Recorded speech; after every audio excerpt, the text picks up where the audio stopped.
Former undercover cops. What is the craziest thing you had to do to not blow your cover? My cousin was an undercover ATF, Bureau of Alcohol, Tobacco, Firearms, and Explosives, agent. They were trying to bust some guys for illegal alcohol distribution and were building a rapport by going undercover. One day, my cousin, who never takes his ATF badge with him while undercover, for obvious safety reasons, waited in the car for about an hour and found some good guys to talk to. He walked out of the car towards them, trying to get some evidence. Out of nowhere, some hot-headed uniformed cops showed up and started harassing them. My cousin couldn't blow his cover, so he was just trying to get out of the situation. Pretty soon, the police started getting physical and ended up beating the crap out of my cousin and the guys he was trying to get evidence from. They took everyone to the police station, only to find out that my cousin was an ATF agent. My cousin was pissed because cops aren't supposed to beat people up. He is currently filing a lawsuit against that police department.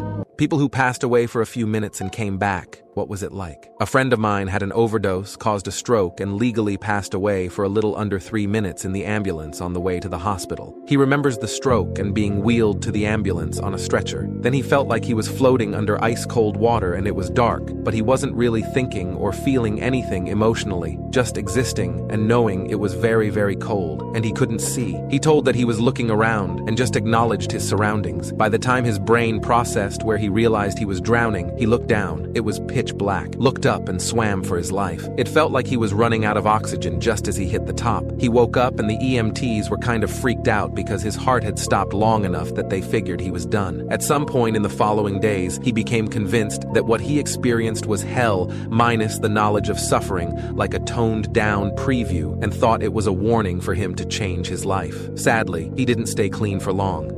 When is lying the right thing to do? A young German soldier during World War II was ordered to check the house for Jews. After minutes of searching, he declares the house clear. His commanding officer is unconvinced. Schauen Sie in den Dachboden, he orders. Check the attic. Die Luke ist offen. Die wurden sich nicht dort verstecken. The young soldier says, the attic door is wide open. Surely they wouldn't hide there. His commander shakes his head. Schauen Sie, trotzdem nach. Go check anyway. The soldier climbs the ladder. As he peers into the darkness, he sees at least a dozen Jews hiding in the attic.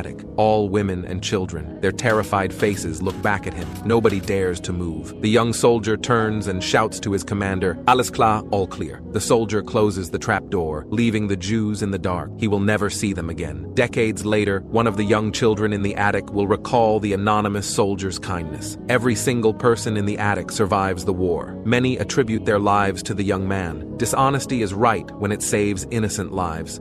Former gang members. Has your gang ever been infiltrated by an undercover cop? My gang was infiltrated by a cop named Dave, and to say he fooled us is an understatement. Our gang's first initiation ritual involved letting members of the group wail on you for 3 minutes, no holding back. If you were still breathing after, you were in. After getting pummeled by 7 men, he wasn't just alive, he was laughing. The day Dave earned a code name, a huge deal in our gang, was the day he was a getaway driver. The job involved sneaking into a rival dealer's house, stealing his product, and escaping. As they were making their getaway, someone opened fire on the vehicle, and Dave took a round to the upper arm. Without even slowing down, he managed to get our guys back to the house despite profusely bleeding. After his arrival, our leader and I rushed him to the ER. He sat there holding a jacket against the wound, and within the next day, he made a full recovery. Once Dave got back, our leader approached him with a name tag and pinned it to Dave's shirt, signifying that he achieved extremely high status in our circle. Dave was now serious. Seeing him come in with a SWAT team and busting our ass a week later was a surreal experience.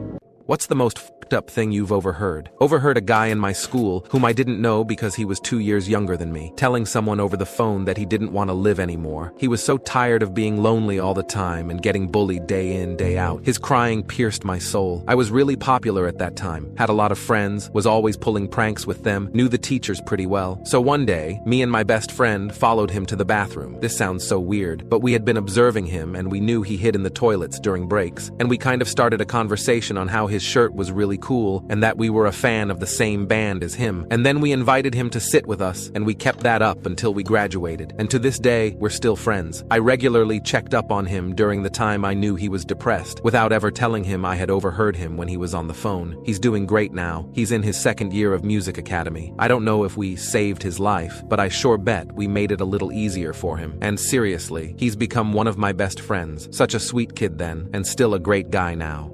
What happened in school that still pisses you off when you think about it today? A girl in 3 of my classes was allowed by the administration to have her cell phone during classes because her father was dying. She often had little breakdowns. One day in first period, her phone vibrates while the teacher is talking. The teacher said something along the lines of, "I'll read it, and if it's not your mother, then I'm keeping it for the rest of the class." Well, the girl flips out, starts crying as soon as she sees her phone screen. She said no, she's leaving. This starts a standoff between the teacher and her. He ends up blocking the doorway while still demanding her phone. At this point, she's inconsolable, and everyone in the class is screaming at him to let her go. The class made so much noise that security came in to see what was going on. Security tells the girl, "Just go to the office." Her dad did die that day, and she wasn't in school for a month. The teacher had a leave of absence as well, and we had a sub the rest of the year. Screw you, Mr. M. You stopped that poor girl who only wanted to see her dad one more time. What's the most messed up Reddit post of all time? There is an extremely infamous relationship advice post by a husband which started off by him saying that his wife isn't the smartest cookie in the jar. The couple was struggling financially, living month to month, but they got by. They had kids too. The wife suddenly gets the genius idea that they could make a bunch of cash if their car crashed and got written off. This happened to one of her friends who won an insurance claim after purposely driving into a ditch and was encouraging others to do so. The husband says no. Every time the wife talks about it, he explains reasons why and finally makes her promise not to talk about it at all. Next week, the husband gets a call from the police saying the wife had run into a terrible accident and is currently in police custody. Well, as it turns out, the wife decided to go through with her plan behind her husband's back. She had been waiting at a traffic stop, then suddenly accelerated forward during a red light and drove headfirst into a vehicle coming from the other side at top speed. She thankfully wasn't injured, but the other vehicle had a mother and a 3-year-old kid who were instantly unalive. Then another teenage kid was in critical condition who ended up dying hours later in the hospital. The husband visits his wife in custody, and she acts all proud with no remorse, as if she did something great for her family. My friend thought I was AFK, and I heard her conversation with her mom. So recently, a friend from school tested positive, and she's been lonely. So I mentioned Minecraft in a convoy one day, and long story short, I gave her my gamer tag, and we've been playing together for a few days. We don't say much, but we call while we play sometimes. Yesterday I went off, but we didn't mute, so she started talking to her mom. After a minute, I was just by my phone doing something else, so I heard she had a convo that went similar to this. "Mom, who are you playing with?" "Friend. My friend from school. They've been playing games with me while I'm quarantining." "Mom. Oh, that's sweet. What are they like?" "Friend. They're really nice. We don't say much, but they're really funny." "Mom. I'm glad someone is keeping you company." "Friend. Yeah, it really means a lot to me. They're a really good friend." Shortly after that, she stopped and I came back acting like I hadn't heard a thing. It really made me happy. I have very few friends, and I don't open up a lot, and I was worried I was annoying her. It's nice to hear her say she liked my company, especially not because I asked her or something. She just said it. I've been thinking about it all day. I can't wait until she's better. One day I might try being myself a little more. It made me happy.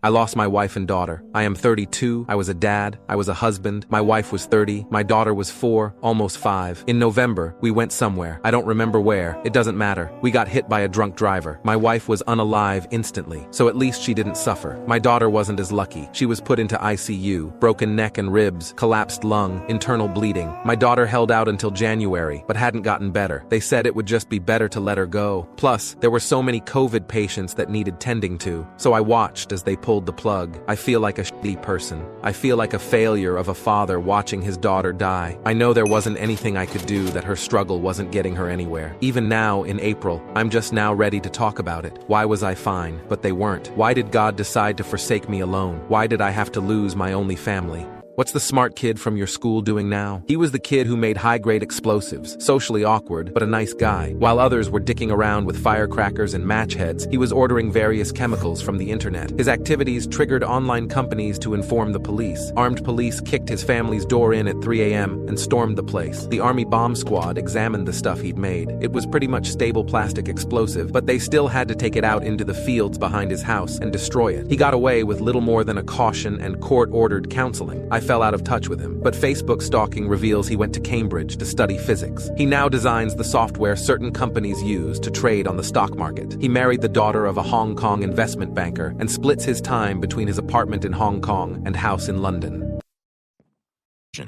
Thanks for watching. Don't forget to subscribe.